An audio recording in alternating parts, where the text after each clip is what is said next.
Bonjour à tous, j'aimerais vous partager aujourd'hui, une position d'investissement que j'ai fait, donc qui m'a permis, d'obtenir, une croissance de quasiment plus 166. Je m'étais positionné notamment sur, l'action Robinhood. Donc moi je mon positionnement, donc je m'étais positionné à l'achat à 8,47 $. Aujourd'hui, on est sur, un peu plus de 22 $. Je vais vous expliquer un peu ma stratégie et qu'est-ce qui m'a permis justement de pourquoi j'ai choisi cette entreprise et comment également j'ai pris mes profits au fur et à mesure.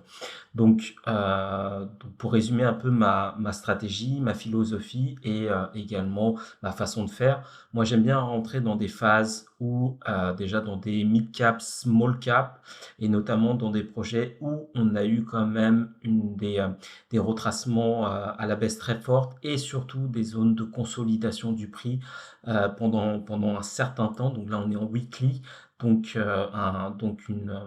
bear market qui a duré depuis août 2021 et un prix qui a consolidé en range depuis juin 2022, depuis 2 ans. Et personnellement, moi, j'ai pris cette position quand on était ici. Alors, pourquoi est-ce que je me suis positionné à ce niveau-là?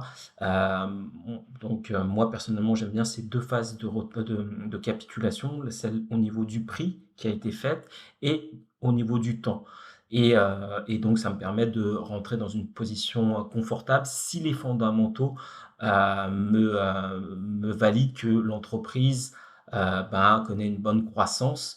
Donc on va voir ça tout de suite. Est-ce que Robinhood avait cette vision-là? Donc effectivement, moi ce que j'avais observé, c'était, moi, personnellement, je ne regarde pas les ratios classiques qui en sont enseignés de manière générale, comme le PER, le Price Earning Ratio, le BPA, bénéfice par action.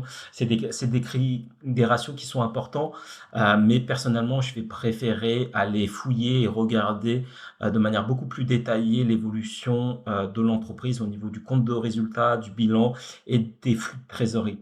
Donc on va voir ça ensemble. Donc là, effectivement, on est sur une capitalisation beaucoup plus importante que ce que j'ai l'habitude de faire généralement.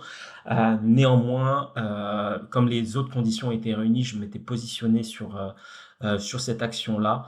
Hem, Ce qui m'avait beaucoup plu sur cette action-là, c'est que le niveau de la trésorerie était quand même, très confortable, plus de 11 milliards de dollars en trésorerie avec en dette 4,33 milliards.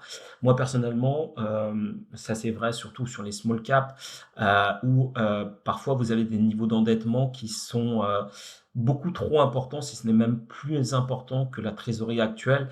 Et je déteste investir sur ce type de projet. Pourquoi? Parce qu'au final, quelque part, on finance la dette de l'entreprise et le remboursement des intérêts de l'entreprise. Donc moi, ça ne m'intéresse pas du tout. Je vais préférer plutôt des entreprises qui ont une trésorerie euh, confortable et également avec des dettes quand même inférieures à la trésorerie actuelle. Ensuite, de manière plus détaillée sur les éléments financiers, ce qu'on observe sur Robinhood, c'est qu'il y a eu une croissance de 2020 à actuellement. On est passé de 950 millions de dollars à plus de 2 milliards de chiffre d'affaires, donc une croissance de plus de fois 2 en 4 ans.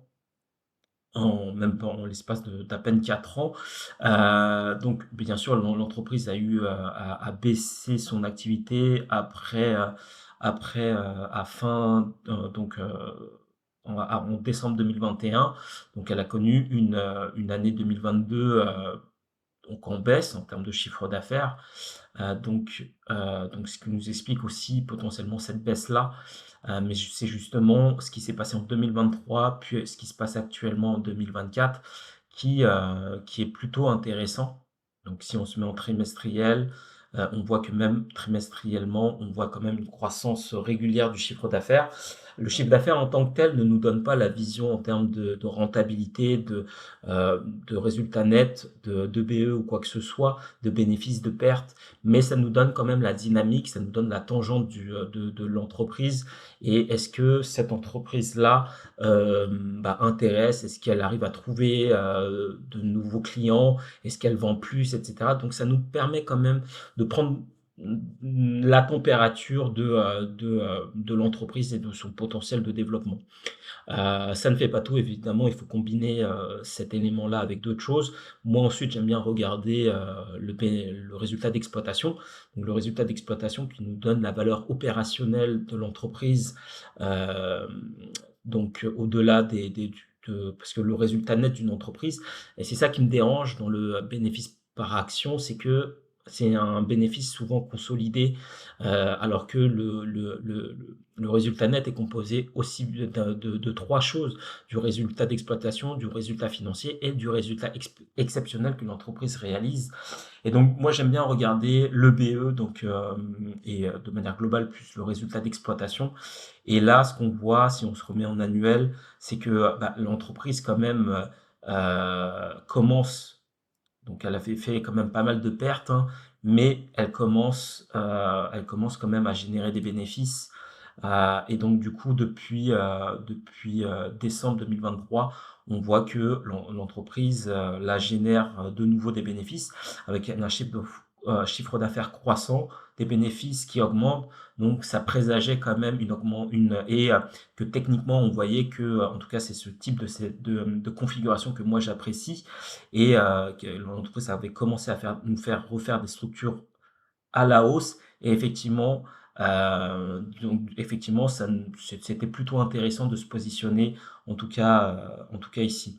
Moi je m'étais positionné, un peu plus tôt à 8,46 mais la bonne configu la bonne le bon point d'entrée si on était, vraiment, prudent et on respectait vraiment, ça c'est, d'attendre au moins qu'on sort de ce range, attendre qu'on revoie une dynamique haussière. Et là, c'était un point d'entrée plutôt à 11,11 $. Moi, je suis rentré un peu plus tôt parce que j'avais des convictions fortes sur ce projet. Je me suis dit que, bon, au pire, si on va plus bas, je sors. Mais comme j'avais les fondamentaux,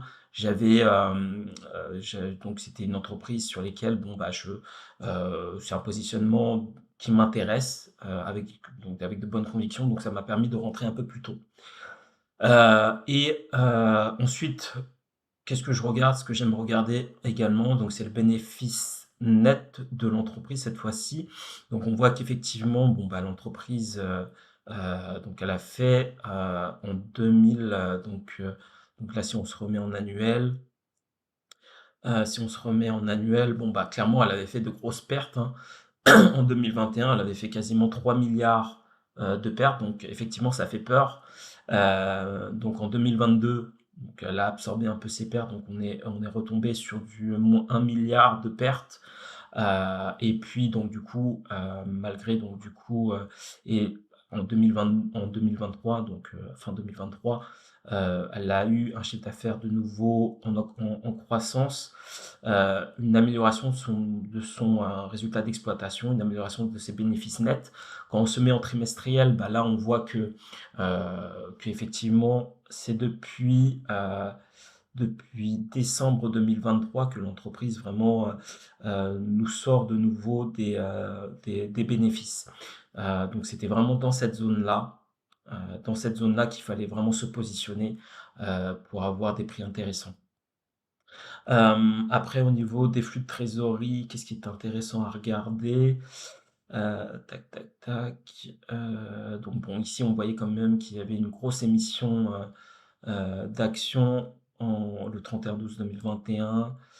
Heu, donc du coup quand même, pas mal de donc ce qui doit expliquer aussi cette baisse du prix et puisque, plus vous avez d'actions sur le marché, forcément plus ça fait chuter les prix.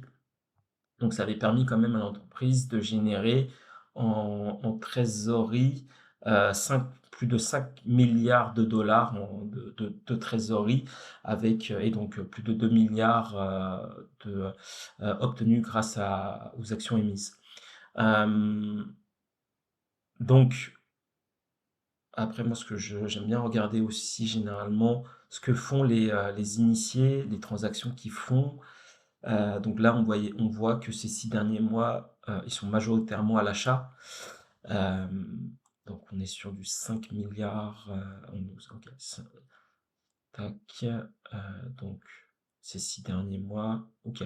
Donc ça nous en dit pas plus puisqu'on est quand même, sur un ratio achat-vente assez proche. Parfois, vous avez des ratios qui sont assez dissonants et là où on voit que le prix baisse, mais que les initiés sont à l'achat et qu'on voit que les fondamentaux s'améliorent, c'est généralement bon signe. C'est pas une finalité non plus, mais ça généralement, ça peut nous donner, un indicateur, supplémentaire, dans notre prise de décision. Voilà, donc c'est ce que je voulais vous partager. Donc, moi, évidemment, j'ai pris des profits à l'inmonté. Généralement, je le prends moi sur du x2. Quand j'ai fait x2, bon, bah, je sors ma mise initiale, puisque moi, ma stratégie, c'est vraiment d'aller capitaliser, sur du small cap et après, une fois que j'ai fait mon x2, de laisser le reste, laisser, l'action suivre son cours. Peut-être que l'action m'offrira beaucoup plus, mais au moins je me suis sécurisé à ce niveau-là.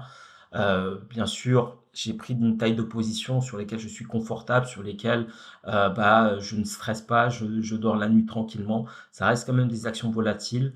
Après, si vous découvrez cette action, moi personnellement, bon, bah, je vous conseille pas forcément de rentrer ici. On est déjà dans une phase de retra donc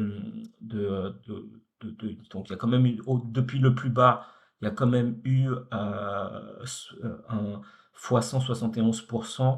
Donc, bien sûr, vous pouvez rentrer, mais peut-être attendre, si c'est un projet qui vous intéresse, d'attendre peut-être un retracement et là, potentiellement, identifier un point d'entrée qui vous conviendrait. Voilà, donc c'est ce que je voulais partager avec vous, juste pour vous donner un exemple d'une position que j'ai prise. En tout cas, si cette vidéo vous a plu, n'hésitez pas à la liker, la partager et je vous dis à très bientôt. Au revoir.